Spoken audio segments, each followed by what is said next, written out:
وبما أني قادري أقول أدرك عبدك جيلاني أدرك عبدك جيلاني. محترم سامعین، السلام علیکم ورحمۃ اللہ تعالی وبرکاتہ. الحمد للہ الذی لم یزل علیما قدیرا والصلاة والسلام علی حبیبہ سراجا منیرا وعلى آلہ واصحابہ واہل بیتہ الی یوم القیامۃ کثیرا کثیرا. اما بعد فاعوذ باللہ من الشیطان الرجیم. بسم اللہ الرحمن الرحیم. ان الذین یؤذون اللہ ورسولہ لعنهم اللہ فی الدنیا والآخرہ وأعد لهم عذابا مهينا. آمنت بالله صدق الله العظيم وصدق رسوله النبي الأمين المتين الكريم.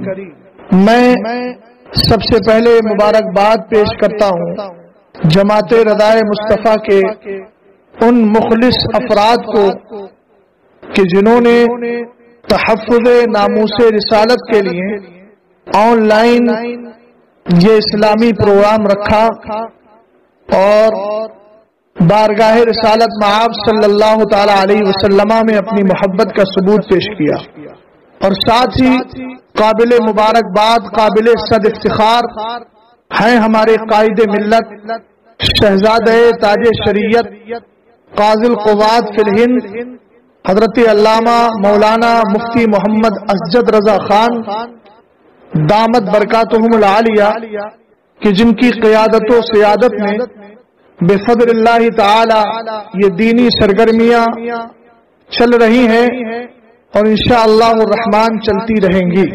آئیے کچھ عرض و معروض سے قبل بارگاہ رسالت مآب صلی اللہ تعالی علیہ وسلم میں محبت کے ساتھ درود و سلام پیش کر لیا جائے.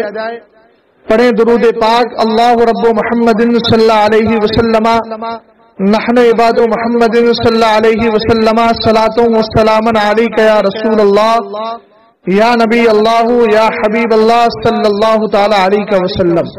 امام اہل سنت سیدی سرکار اعلی حضرت رضی اللہ تعالی عنہ مقصد حیات بیان کرتے ہوئے عرض کرتے ہیں بارگاہ رسالت مآب میں انہیں جانا انہیں مانا، اور یہ درس عبرت بھی ہے اور دوسروں کے لیے سبق بھی ہے، اور ہم اہل سنت والجماعت کے لیے زندگی کا اہم پیغام بھی ہے. انہیں جانا انہیں مانا نہ رکھا غیر سے کام، للہ الحمد میں دنیا سے مسلمان گیا. آپ کے لخت جگر سرکار مفتی اعظم رضی اللہ تعالی عنہ بھی بارگاہ رسالت مآب میں محبت کا خراج پیش کرتے ہوئے عرض کرتے ہیں یہ ایک جان کیا ہے اگر ہو کروڑوں. تحفظ ناموس رسالت کو پیش نظر رکھیں اور یہ شعر ملاحظہ کریں.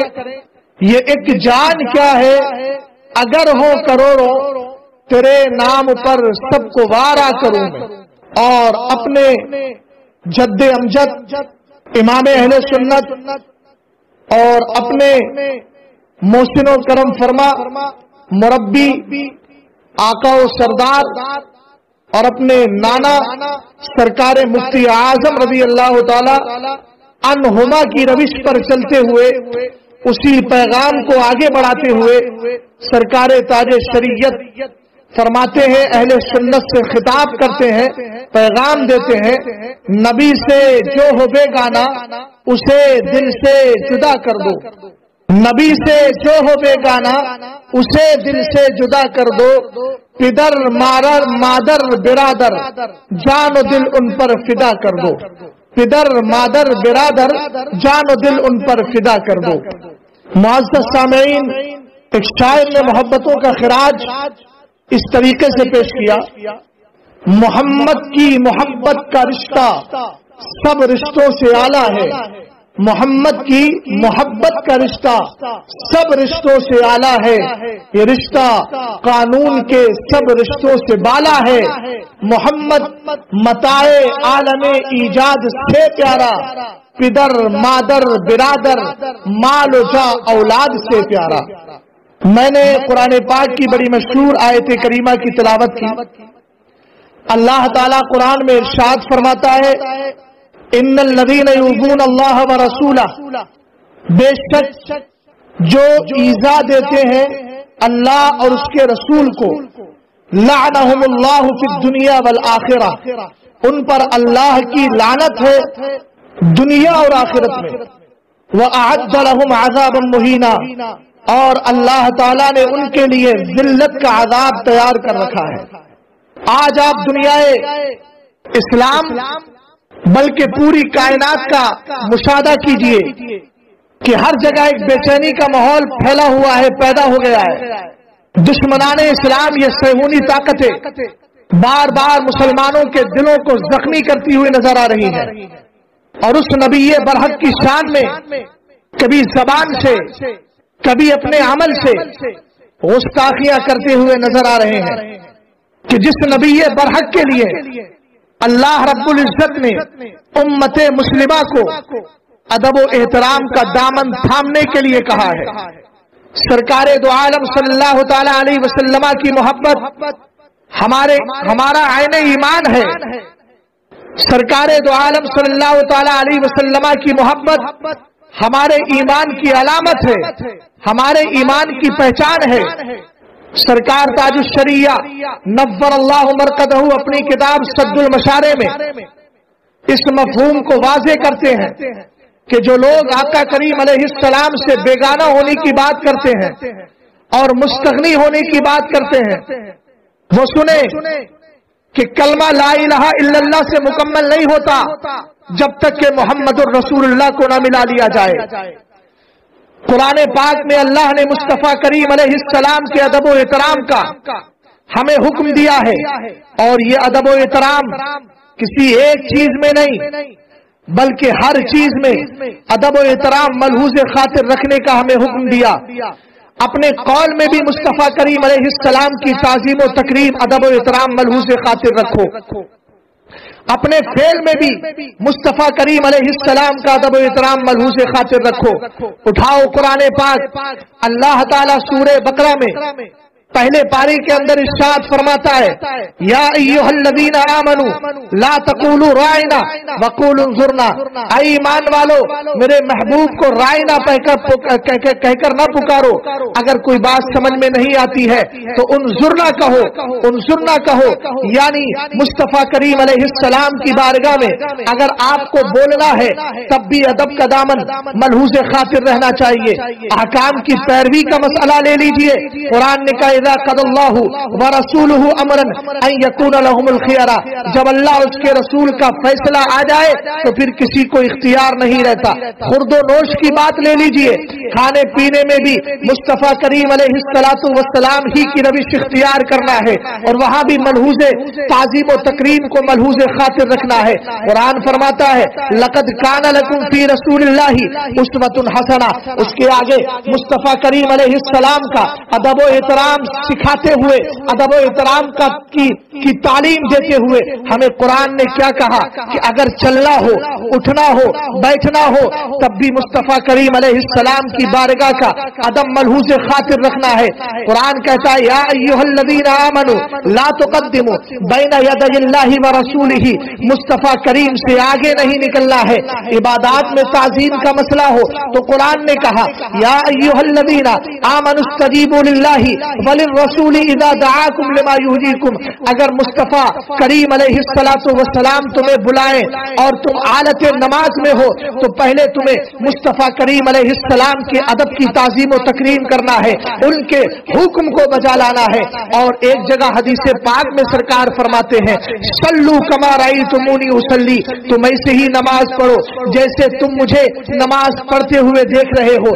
ذکر و فکر کی بات ہو تو وہاں بھی قرآن نے کہا النبی اولی بالمؤمنین من انفسہم، اس کے علاوہ آپ قرآن کی بہت ساری آیات مبارکہ کو دیکھیں گے، مصطفیٰ کریم علیہ السلام کو اگر پکارنے کی بات ہو، مصطفیٰ کریم کو بلانے کی بات ہو، نبی کی بارگاہ میں ندا لگانے کی بات ہو، تو مصطفیٰ کریم کو یا محمد کہہ کر نہیں پکارنا ہے، بلکہ مصطفیٰ کو یا ایھا النبی کہہ کر پکارنا ہے، یاسین کہہ کر کے پکارنا ہے، طٰہٰ کہہ کر کے پکارنا ہے، مدثر کہہ کر کے پکارنا ہے، مزمل کہہ کر کے پکارنا ہے۔ غیبوبت کا معاملہ ہو تب بھی تعظیم ملحوظ خاطر رکھنا ہے۔ قرآن کہتا ہے وَإِذْ أَخَذَ اللَّهُ مِيثَاقَ النَّبِيِّينَ لَمَا آتَيْتُكُم مِّنَ الْكِتَابِ وَحِكْمَةٍ، بات چیت کا اگر مسئلہ آ جائے تو کس طرح گفتگو کرنا ہے۔ قرآن کہتا ہے یا ایھا الذین آمنوا لا ترفعوا اصواتکم فوق صوت النبی، اے ایمان والو جب بات چیت کرو تو میرے محبوب کی آواز پر اپنی آواز کو بلند مت کرنا۔ ہمیں قرآن نے ہر محاذ پر مصطفیٰ کریم علیہ السلام کی تعظیم و تکریم کا حکم دیا ہے، ہر مقام پر ہمیں یہ کہا گیا ہے کہ مصطفیٰ کی تعظیم تمہیں ملحوظ خاطر رکھنا ہے۔ قرآن کہتا ہے لِتُؤْمِنُوا بِاللَّهِ وَرَسُولِهِ وَتُعَزِّرُوهُ وَتُوَقِّرُوهُ وَتُسَبِّحُوهُ بُكْرَةً وَأَصِيلًا، اللہ کی تسبیح کا مرحلہ بعد میں ہے، پہلے مصطفیٰ کی تعظیم و تکریم کا مرحلہ ہے۔ جب اس میں تم کامل ہو جاؤ گے تو اللہ کی تسبیح و تحلیل بھی اللہ کی بارگاہ میں قبول ہوتی نظر آئے گی۔ اب ایک مسئلہ یہ آتا ہے کہ جو مصطفیٰ کریم علیہ السلام کی گستاخی کریں، توہین کریں، ناموس رسالت پر حملے کریں۔ تحفظ ناموس رسالت کا معنی کیا ہے؟ تحفظ کا معنی حفاظت کرنا آتا ہے، ناموس کا معنی عزت و وقار آبرو آتا ہے، رسالت کا معنی پیغمبری آتا ہے، یعنی مصطفیٰ کریم علیہ السلام کی پیغمبری کی عزت و آبرو کی حفاظت کرنا یہ ہر مسلمان کی ذمہ داری ہے۔ مصطفیٰ کریم علیہ السلام کی شان میں اگر کوئی توہین کرتا ہے، ناموس رسالت پر کوئی حملہ کرتا ہے تو کیا اس سے دوستی رکھی جائے، اس سے تعلق قرار رکھا جائے؟ اس کے لیے قرآن نے ہمیں کیا حکم دیا ہے؟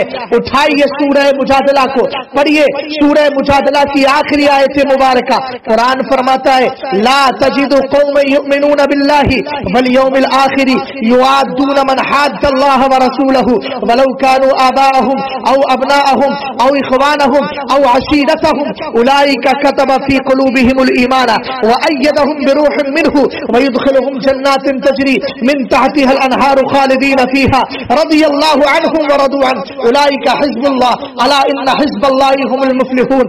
کیا فرمایا قرآن نے کہ تم نہ پاؤ گے ان لوگوں کو جو یقین رکھتے ہیں اللہ اور پچھلے دن پر، یعنی جو اللہ پر ایمان رکھتے ہیں اور قیامت پر ایمان رکھتے ہیں، ان کا شیوا یہ نہیں ہے کہ وہ اللہ اور اس کے رسول کی مخالفت کرنے والوں سے دوستی کریں، ان سے یاریاں لڑائیں، ان سے پیار کریں، محبت کریں، ان کے قریب جائیں۔ نہیں، ایمان والوں کا ہرگز یہ شیوا نہیں رہا ہے، ایمان والوں کا ہرگز یہ ترنا امتیاز نہیں ہے۔ قرآن نے کہا وہ اللہ اور اس کے رسول کے دشمنوں کو دوست نہیں رکھتے ہیں، بلکہ ان کا معاملہ تو یہ ہے کہ اگر مصطفیٰ کریم علیہ السلام کی مخالفت کرنے والا، اللہ اور اس کے رسول سے دشمنی رکھنے والا، ان کا باپ بھی ہو، ان کا بیٹا ہو، ان کا بھائی ہو، ان کے خاندان کا کوئی فرد ہو، ان سب کو چھوڑ دیتے ہیں۔ مصطفیٰ کریم علیہ السلام کی عزت و ناموس کی حفاظت کے لیے اپنے رشتے کو نہیں دیکھتے ہیں، مصطفیٰ کی محبت کو دیکھا کرتے ہیں۔ ڈاکٹر اقبال نے کہا تھا کہ محمد سے وفا تو نے تو ہم تیرے ہیں، یہ جہاں چیز ہے کیا لوح و قلم تیرے ہیں۔ آگے قرآن پاک نے ان کو بشارت دی کہ جو اللہ اور اس کے رسول کے دشمنوں سے نفرت کرتے ہیں، دوستی نہیں کرتے، فرمایا ان کا عالم یہ ہے کہ اللہ نے ان کے دلوں میں ایمان نقش فرما دیا ہے اور اللہ تعالی نے اپنی روح کے ذریعے ان کی مدد فرمائی اور اللہ انہیں باغات میں لے جائے گا، یعنی جنت میں داخل فرمائے گا جس کے نیچے نہریں بہ رہی ہوں گی اور وہ اس میں ہمیشہ رہیں گے۔ اور سب سے بڑا سرمایہ زندگی یہ ہے کہ اللہ ان سے راضی ہو گیا ہے، وہ اللہ سے راضی ہو گئے ہیں۔ رب نے آگے فرمایا اولئک حزب اللہ، یہی اللہ تعالی کی جماعت ہے، یہی خدا کی جماعت ہے، اسی کو خدائی جماعت کہا جاتا ہے، یہ اللہ کی جماعت ہے۔ اور اتنا یاد رکھنا اللہ کی جماعت جماعت ہی کامیاب ہونے والی ہے، کامیابی اسی کا مقدر ہے۔ پتہ یہ چلا کہ جو مصطفیٰ کریم علیہ السلام کی توہین کرے ان سے دوستیاں نہیں کرنا ہے، چاہے وہ زبان کے ذریعے توہین کرتے ہو، اپنے عمل کے ذریعے توہین کرتے ہو، اپنی فکر کے ذریعے توہین کرتے ہو، اپنے نظریے کے ذریعے توہین کرتے ہو، اگر مصطفیٰ سے سچی محبت ہے تو نبی کی محبت کا تقاضا یہ ہے کہ سب کو چھوڑ دو، صرف مصطفیٰ کی محبت کو دیکھو۔ اب ایک مسئلہ یہ آتا ہے کہ صحابہ اکرام کا طرز عمل کیا تھا، وہ ان بدبختوں کے لیے کون سا رویہ اختیار کرتے تھے؟ تو آئیے قرآن کا مزاج دیکھیں۔ قرآن فرماتا ہے محمد الرسول اللہ، محمد اللہ کے رسول ہیں جو آج بھی اپنے قبر انور میں حیات ہیں، اور فرمایا والذین معہ اشداء علی الکفار رحماء بینہم، ان کے ساتھ والے کافروں پر سخت ہیں اور آپس میں نرم دل ہیں۔ کافروں کی بات آتی ہے، مذہب اسلام پر حملہ کرنے والوں کی بات آتی ہے، تحفظ ناموس رسالت کی بات آتی ہے، تو وہ کافروں کے مقابلے میں سختی کے ساتھ ڈٹے رہتے ہیں اور وہ کافروں پر سختی برتتے ہیں۔ اور جب آپس میں مسلمانوں کی بات آتی ہے، اہل سنت والجماعت کی بات آتی ہے، تو ایک دوسرے کے لیے نرم دل ہو جاتے ہیں۔ یہ صحابہ اکرام کا ترہ امتیاز رہا ہے، یہ صحابہ اکرام کی روش رہی ہے۔ آئیے ذرا غور کرتے ہیں کہ مصطفیٰ کریم علیہ السلام کی جناب میں اگر توہین کی جائے، سرکار علیہ السلام کی ناموس رسالت پر حملہ کیا جائے، سرکار علیہ السلام کو برا بھلا کہا جائے، تو اس کا انجام بد کیا ہے اور اس کی سزا کیا ہے؟ آئیے اٹھاتے ہیں شفا شریف قاضی عیاض رحمت اللہ تعالی علیہ کی، جس میں آپ نے ایک حدیث تحریر فرمائی۔ اس حدیث کے راوی وہ حسین ابن علی ہیں جنہوں نے اسلام کے لیے میدان کربلا میں اپنا گھر بار سب کچھ قربان کر دیا تھا، سب کچھ دے دیا تھا۔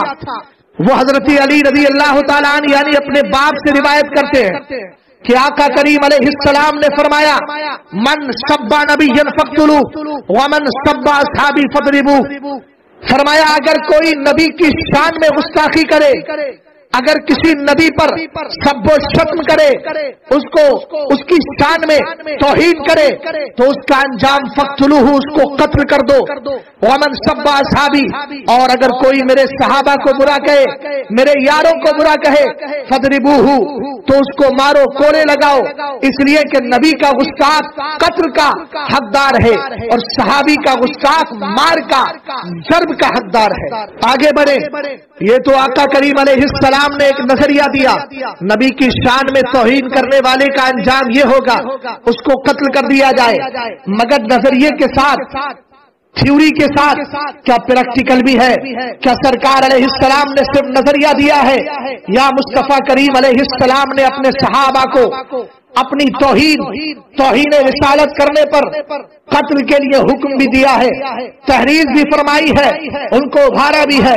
اس پر بھی دلیلیں موجود ہیں۔ آئیے اٹھاتے ایک حدیث پاک، حدیث کے راوی حضرت بزار ہیں، وہ سیدنا عبداللہ ابن عباس رضی اللہ تعالیٰ عنہ جو مفسر قرآن بھی ہے، حبر الامہ بھی ہے، عالم سنت بھی ہے۔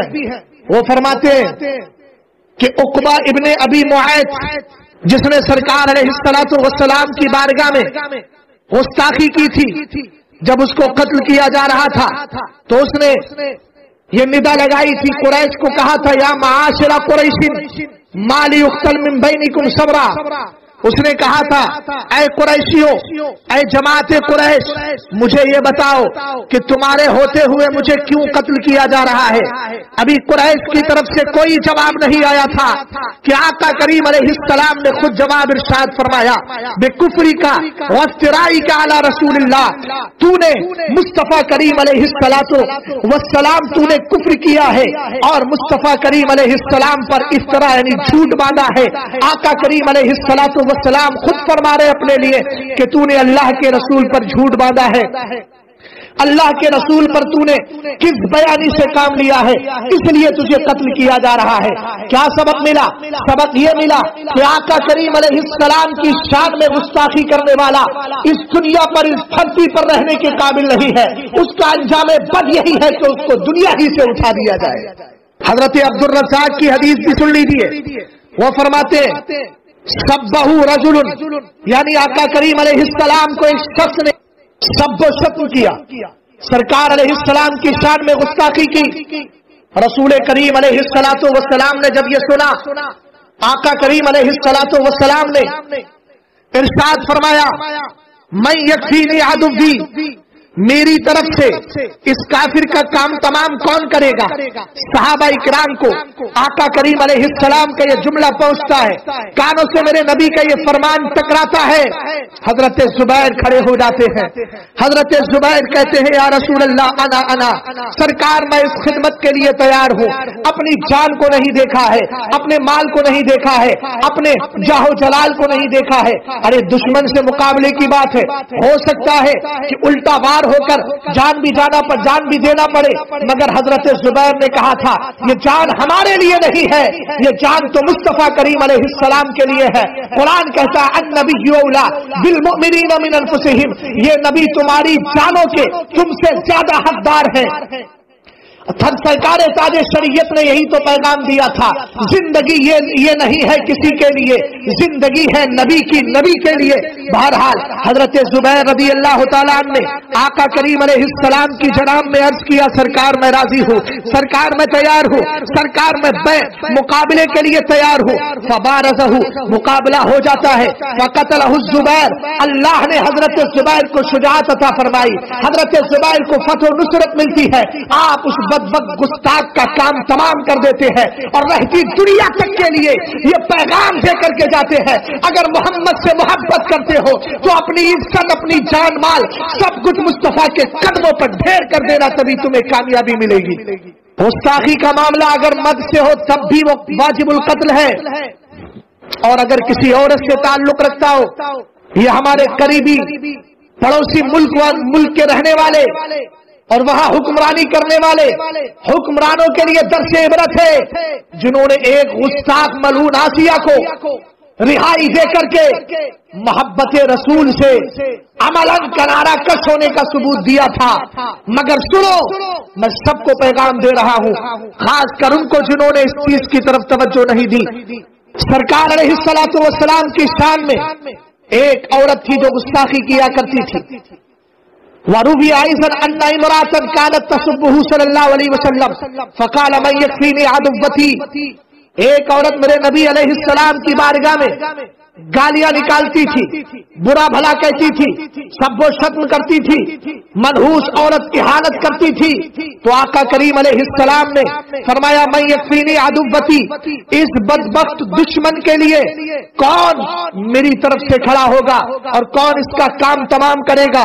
تو فرماتے حضرت خالد بن ولید فخرج الیہا خالد بن ولید فقتلہا، حضرت خالد بن ولید کھڑے ہو گئے، سیف اللہ المسلول کھڑے ہو گئے اور آپ نے کہا سرکار میں اس کے لیے تیار ہوں، اس تحفظ ناموس رسالت کے لیے میں تیار ہوں۔ آپ جاتے ہیں اور اس عورت کا قتل کر دیتے ہیں، اس کا کام تمام کر دیتے ہیں۔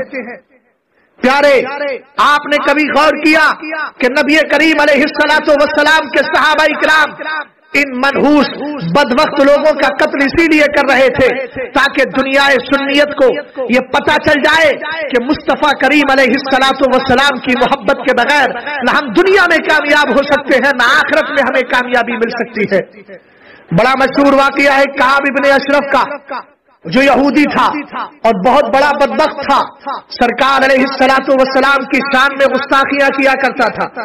حدیث کے الفاظ نہیں پڑھوں گا، وقت مختصر ہے، بس اتنا سن لیجئے۔ حضرت جابر بن عبداللہ انصاری رضی اللہ تعالی عنہما وہ بیان کرتے ہیں کہ سرکار علیہ السلام نے فرمایا اے میرے صحابہ، کعب ابن اشرف کا کون کام تمام کرے گا؟ وہ ان دنوں اللہ اور اس کے رسول کو بہت ستا رہا ہے۔ اس پر صحابی رسول حضرت محمد ابن مسلمہ رضی اللہ تعالیٰ عنہ کھڑے ہو گئے، عرض کرنے لگے یا رسول اللہ، اگر آپ اجازت دے دے، آپ کا اگر حکم ہو تو میں اس منحوس کو قتل کراؤں؟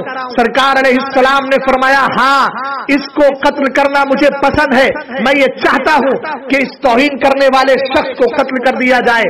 اس کے بعد حضرت محمد ابن مسلمہ نے عرض کی سرکار مجھے اس بات کی بھی اجازت مرحمت فرما دے کہ میں اس سے کچھ باتیں کہوں گا۔ سرکار علیہ السلام نے فرمایا تمہیں اجازت ہے. اب حضرت محمد ابن مسلمہ اپنے آقا نبی کریم علیہ السلام کی بارگاہ سے اجازت ملنے کے بعد کعب ابن اشرف کے پاس آتے ہیں اور اس سے کہتے ہیں یہ شخص، یہ سے اشارہ سرکار دو عالم صلی اللہ علیہ وسلم کی طرف تھا. کہنے لگے یہ شخص ہم سے صدقہ مانگتے رہتے ہیں اور انہوں نے ہمیں تھکا مارا ہے، یعنی انہوں نے ہمیں تھکا دیا ہے، بار بار صدقے کا مطالبہ کرتے ہیں. یہ بطور توحید نہیں تھا، جناب رسالت مآب سے اجازت لے کر آئے تھے اور یہ کافر کو زیر کرنے کے لیے ایک حربہ، ایک اسلامی طریقہ تھا جس کی سرکار کی بارگاہ سے اجازت ملی تھی. آپ نے فرمایا اسی لیے میں تمہارے پاس قرض لینے آیا ہوں. اس پر کعب نے کہا ابھی آگے دیکھنا، خدا کی قسم بالکل اکتا جاؤ گے محمد عربی صلی اللہ تعالی علیہ وسلم سے. محمد ابن مسلمہ نے کہا ٹھیک ہے، مگر چونکہ ہم نے ان کی اتباع کر لی ہے، اس لیے جب تک یہ بات نہ کھل جائے کہ ان کا انجام کیا ہوتا ہے ہم انہیں چھوڑ تو سکتے نہیں. اس لیے میں تمہارے پاس ایک وسق یا دو وسق جو پیمانے وہاں چلتے تھے یہ غلہ لینے کے لیے آیا ہوں. کعب ابن اشرف نے کہا غلہ تو تمہیں دے دوں گا مگر تمہیں کچھ رہن رکھنا ہوگا، گروی رکھنا ہوگا. حضرت محمد ابن مسلمہ فرماتے ہیں کیا رکھوں؟ منحوس شخص کہتا ہے اپنی عورت کو میرے پاس رکھ دو. حضرت محمد ابن مسلمہ نے جلال کا اظہار نہیں فرمایا، حکمت سے کام لیا. کہا ہاں تم بڑے حسین و جمیل شخص ہو، تمہارے پاس میں عورت کیسے رکھ دوں؟ تو کہا اپنی اولاد کو رکھ دو. کہا ٹھیک ہے، اگر اولاد کو میں رکھ دیتا ہوں تو میرے بچوں پر آج رہتی دنیا تک لوگ اس اعتبار سے تانا دیں گے کہ تیرے باپ نے، ان کے باپ نے ایک یا دو وسق غلے کے لیے اپنے بیٹوں کو گروی رکھ دیا تھا اور یہ میرے لیے ننگو عار کی بات ہوگی. ہاں میں تمہارے پاس لاما گروی رکھ سکتا ہوں. لاما سے مراد حضرت سفیان کہتے ہیں اس سے مراد ہتھیار ہے. محمد ابن مسلمہ نے ہتھیار رکھ دیے اور کہا میں رات میں تم سے ملنے آؤں گا. آپ نے اس سے وعدہ کر لیا. رات میں ملنے کے لیے جب آئے تو ساتھ میں آپ نے دو شخصوں کو بھی لیا اور ابو نائلہ کو بھی لیا. یہ کعب ابن اشرف کے رضائی بھائی تھے. اس کے بعد آپ قلعے کے پاس جا کر آواز دیتے ہیں. وہ باہر آنے لگا، آواز سن کر سمجھ گیا کہ محمد ابن مسلمہ آئے ہیں اور ساتھ میں ابو نائلہ نے بھی آواز دی تھی جو اس کے رضائی بھائی تھے. تو اس نے کہا، بیوی بولنے لگی اتنی رات میں کہاں جا رہے ہو؟ انہوں نے کہا کہ میں محمد ابن مسلمہ اور میرا بھائی ابو نائلہ آیا ہے، اس سے ملنے کے لیے جا رہا ہوں. ایک روایت میں آتا ہے اس کی بیوی نے کہا مت جائیے، مجھے اس آواز سے ایسا لگتا ہے جیسے اس سے خون ٹپک رہا ہو.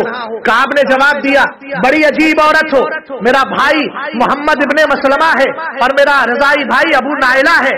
اور کہا سنو میں شریف انسان ہوں، شریف انسان کو اگر رات کی تنہائی میں بھی نیزہ بازی کے لیے بلایا جائے گا تو وہ نکل جائے گا، اس کو نکلنا ہی پڑے گا. بہرحال وہ نکل کر کے باہر آ رہا تھا. حضرت محمد ابن مسلمہ نے جو اپنے ساتھ افراد لے کر کے آئے تھے ان سے فرمایا یہ میرے قریب آئے گا، میں اس کے سر کو سونگوں گا. جب میں اس کے سر کو سونگتے ہوئے اس کو بالکل اس پر قابض ہو جاؤں اور اس کے گلے پر اپنا قبضہ جما لوں تو تم اس کو قتل کر دینا.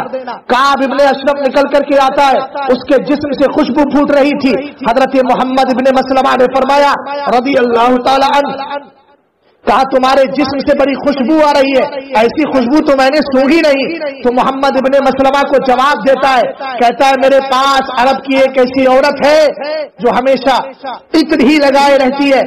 اس کے بعد کہا تمہارے سر میں بھی خوشبو آ رہی ہے. قریب کیا، سر کو سونگا، ایک بار سونگا. آپ نے اپنے ساتھیوں سے کہا تم بھی سونگو. اس کے بعد دوبارہ پھر وہ چادر میں لپٹا ہوا تھا، دوبارہ پھر آپ نے کہا مجھے کیا تم اپنا سر سونگنے کی اجازت دیتے ہو؟ کعب ابن اشرف نے کہا سونگ لیجئے. اس کے بعد محمد ابن مسلمہ نے اس کی گردن پر قبضہ کر لیا. مصطفیٰ کے جتنے غلام آپ کی امداد کے لیے گئے تھے انہوں نے اس کو قتل کر دیا اور قتل کر کے دنیا والوں کو یہ درس دے دیا کہ جو محمد عربی کو ستاتا ہے، جو اللہ اور اس کے رسول کو ایذا رسانی کرتا ہے، وہ دنیا میں رہنے کے قابل نہیں ہے. اس کو تباہ و برباد کر دیا جائے، دنیا سے اٹھا دیا جائے.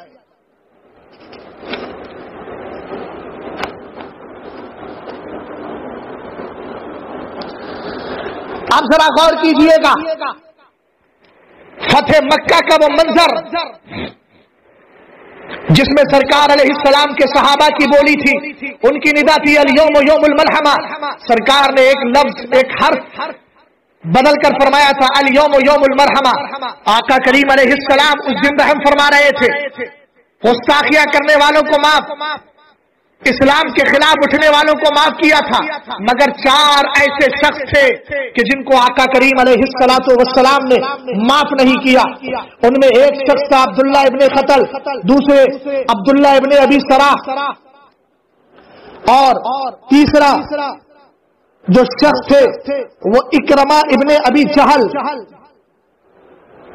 اور چوتھا شخص مقیس ابن سبابہ تھا. ان میں سے سرکار علیہ السلام نے سب کے خون کو مباح کر دیا تھا، اور میرے نبی علیہ السلام نے فتح مکہ کے موقع پر فرمایا تھا 4 اشخاص اور 2 عورتیں، ان سب کے علاوہ سب کو امان دی جاتی ہے. 2 عورتیں تھی اور 4 اشخاص. ان 4 اشخاص میں 4 مردوں کا جو ذکر ہے وہ اس طرح ہے. سرکار نے فرمایا تھا اگر یہ کہیں مل جائیں تو ان کو قتل کرنا.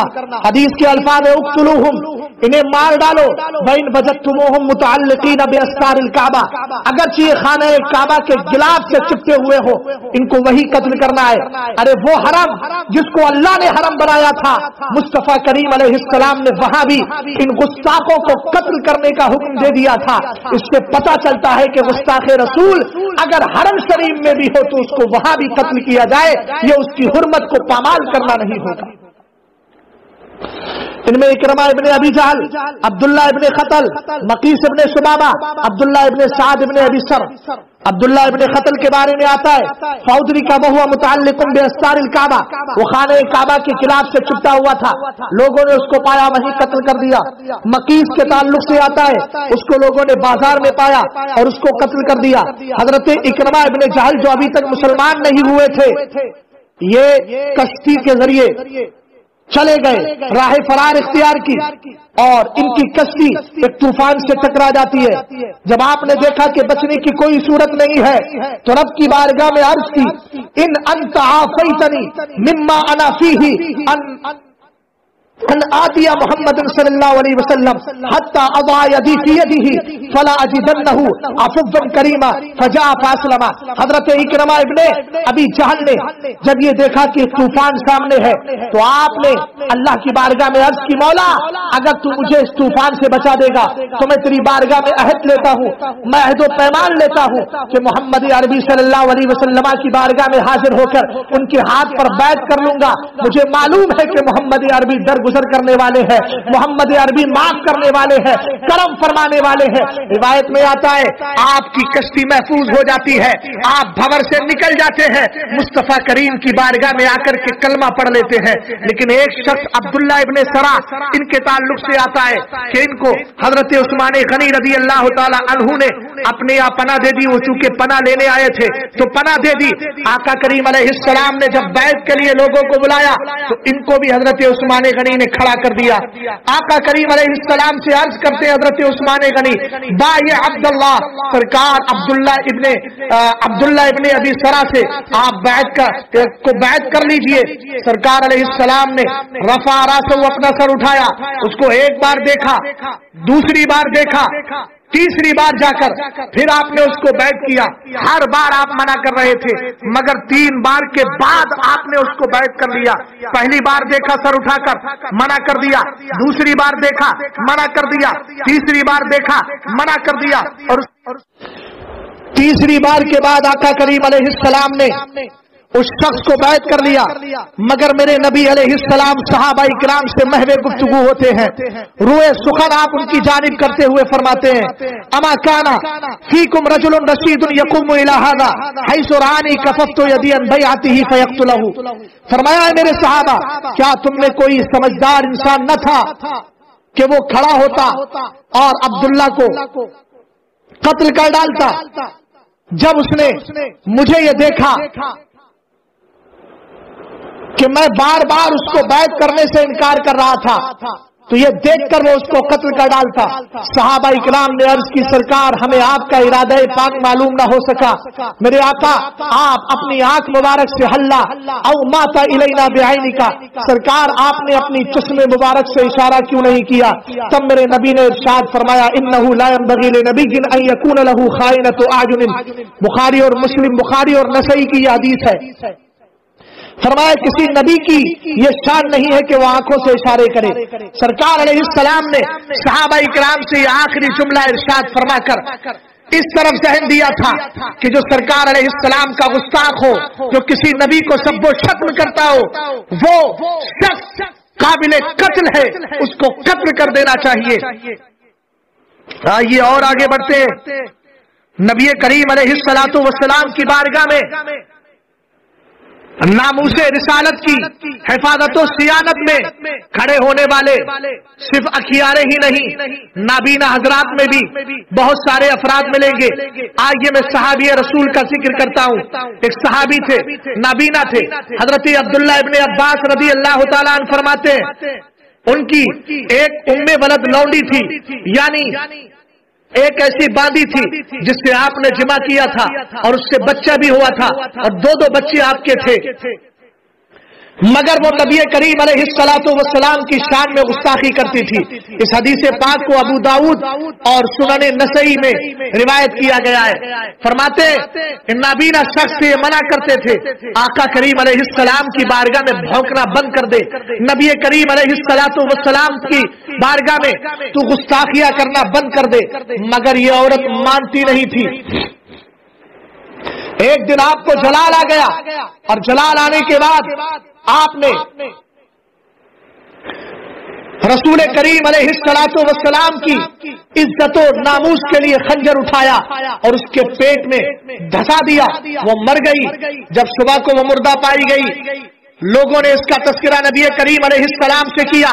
وہ صحابی رسول آقا کریم علیہ السلام کی بارگاہ میں آئے خدا کی، اور آپ نے فرمایا میں اسے خدا کی قسم دیتا ہوں. سرکار علیہ السلام نے ان سے فرمایا میں اسے خدا کی قسم دیتا ہوں جس پر میرا حق ہے، جس نے یہ کام کیا ہے وہ اٹھ کھڑا ہو. یہ سن کر وہ نابینا گرتا پڑتا آقا کریم علیہ السلام کی بارگاہ میں آتا ہے اور عرض کرتا ہے اللہ کے رسول یہ میرا کام ہے، یہ عورت میری لونڈی تھی اور مجھ پر بہت مہربان اور رفیق بھی تھی، اس کے بطن سے میرے 2 ہیرے جیسے بچے بھی تھے، لیکن اکثر وہ آپ کو برا کہتی تھی، میں منع کرتا تھا نہیں مانتی تھی، جھڑکتا تھا تب بھی نہیں سنتی تھی.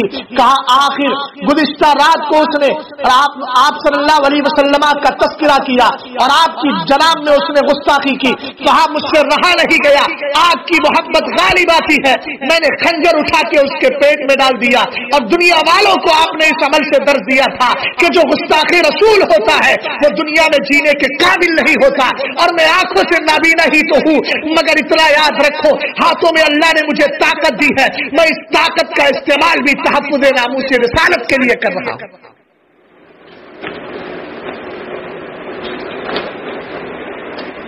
رسول کریم علیہ الصلوۃ والسلام کی بارگاہ میں یہ تو ان حضرات کا میں نے تذکرہ کیا جنہوں نے آقا کریم علیہ الصلوۃ والسلام کی بارگاہ میں اپنی قربانیاں پیش کی، اور جو مجرم تھا، مرتد تھا، گستاخ تھا، اس کو کیفر کردار تک پہنچا دیا.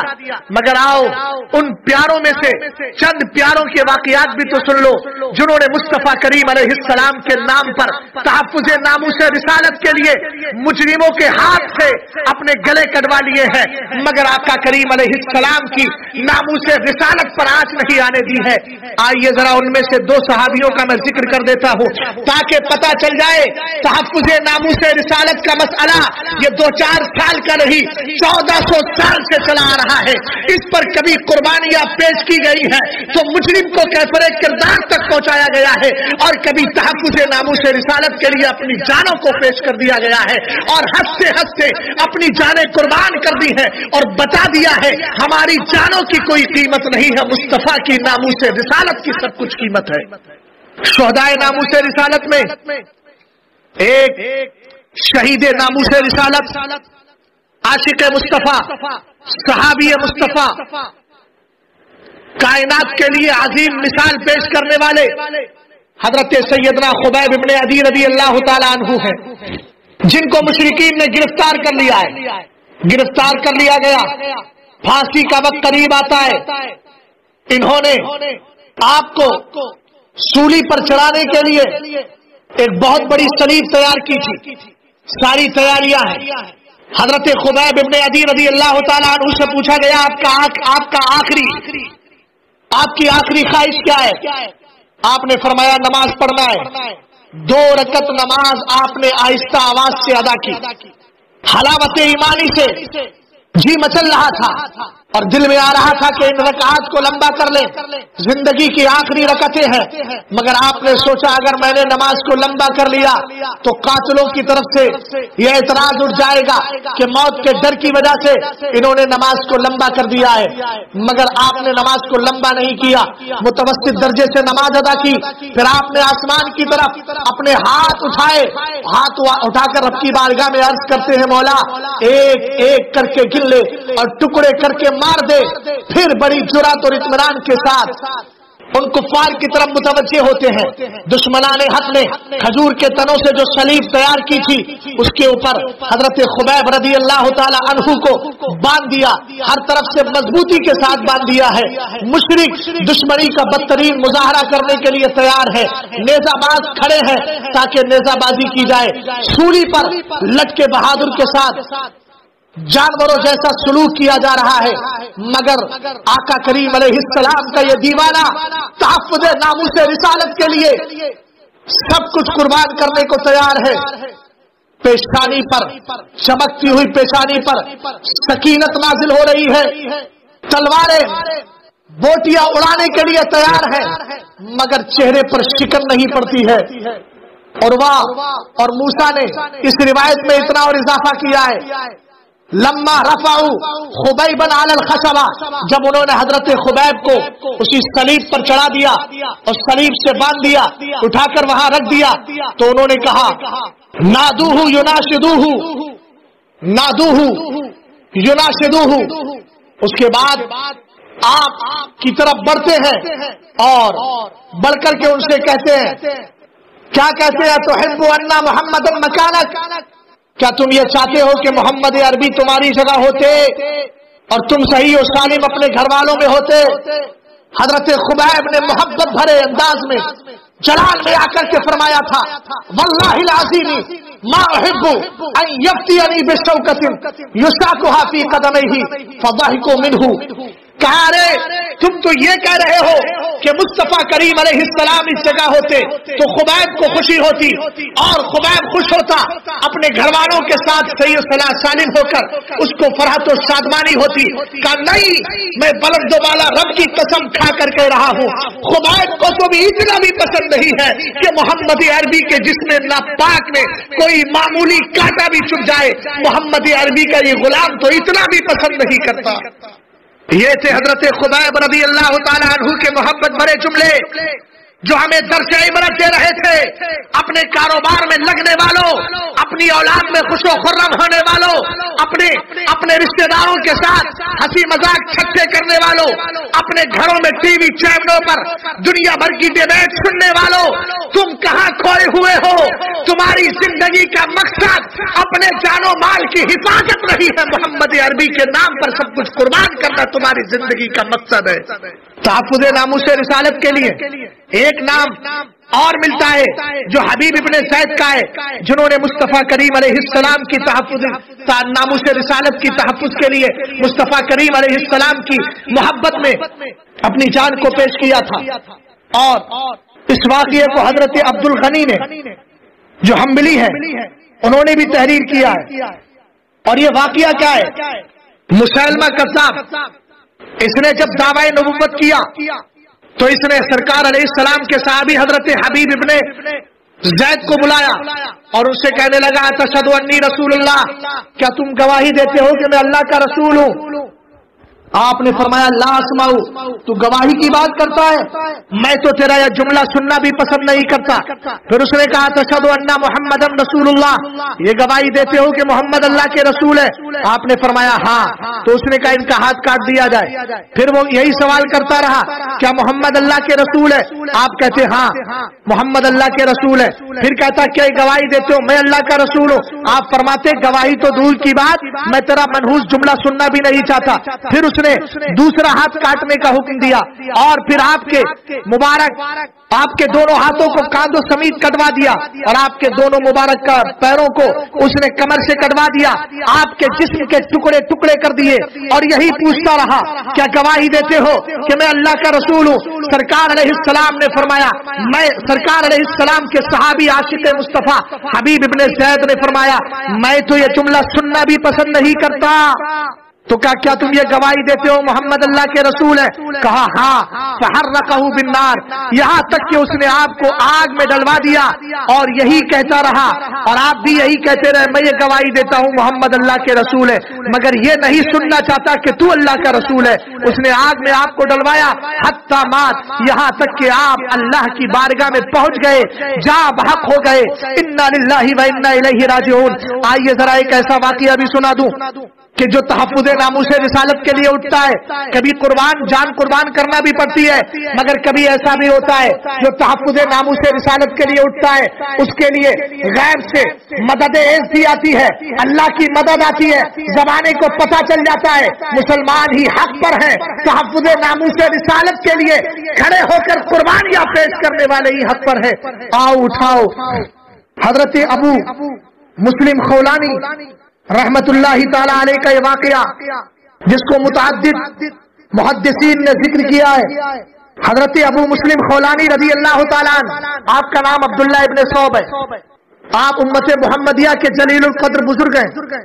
روایت میں آتا ہے کہ جب اسود ابن قیس ابن ذی الخمار نے یمن کے اندر نبوت کا دعویٰ کیا، حضرت ابو مسلم کو بلایا، جب آپ اس کے پاس آئے تو اس نے کہا تشہد انی رسول اللہ، کیا تم میرے رسول ہونے کی گواہی دے؟ تو آپ نے فرمایا ما اسمع، میں تو سننا بھی نہیں چاہتا۔ پھر سرکار علیہ السلام کے بارے میں پوچھا، بہرحال یہی جملہ بار بار کہتا رہا، آپ نے ایک بار بھی اس کے رسول ہونے کی شہادت نہیں دی اور دے بھی کیسے سکتے تھے کہ مصطفیٰ کریم علیہ السلام کی ناموس کے لیے سب کچھ قربان کرنے کا جذبہ اپنے دل میں رکھتے تھے۔ اس نے کہا ایک بڑی سی آگ جلائی جائے، روشن کی جائے، اس میں حضرت ابو مسلم خولانی رضی اللہ تعالیٰ عنہ کو ڈلوایا، فلم یضرہ، مگر آگ نے آپ پر اثر نہیں کیا۔ تو اب اس کے ماننے والوں نے کہا کہ یہ معاملہ جب دوسرے دیکھیں گے تو تمہارا باطل پرست ہونا اور ان کا حق پرست ہونا ثابت ہو جائے گا، ایسا کرو ان کو جلا وطن کر دو ورنہ تو تمہارے پیروکار تمہارا ساتھ چھوڑ دیں گے۔ روایت میں آتا ہے فامرہ بالرحیل، اس نے کہا یہاں سے چلے جاؤ۔ حضرت ابو مسلم خولانی رضی اللہ تعالیٰ عنہ مدینہ شریف آتے ہیں، مگر سرکار علیہ السلام ظاہری دنیا سے تشریف لے جا چکے تھے۔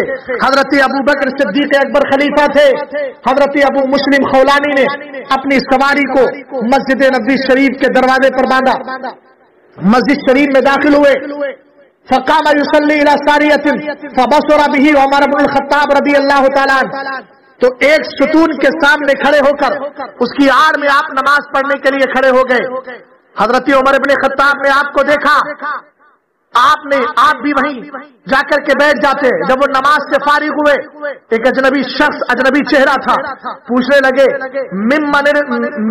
ممن الرجل، آنے والے شخص کا تعلق کون سی جگہ سے ہے؟ تو انہوں نے فرمایا من اہل الیمن، میں یمنی ہوں۔ تو کہا اچھا ما فعل الذی احرقہ الکذاب بالنار، کہا یہ بتاؤ کہ اسود ابن قیس نے ہمارے جس پیارے کو آگ میں ڈلوایا تھا ان کا حال کیا ہے اور ان کا نام کیا ہے؟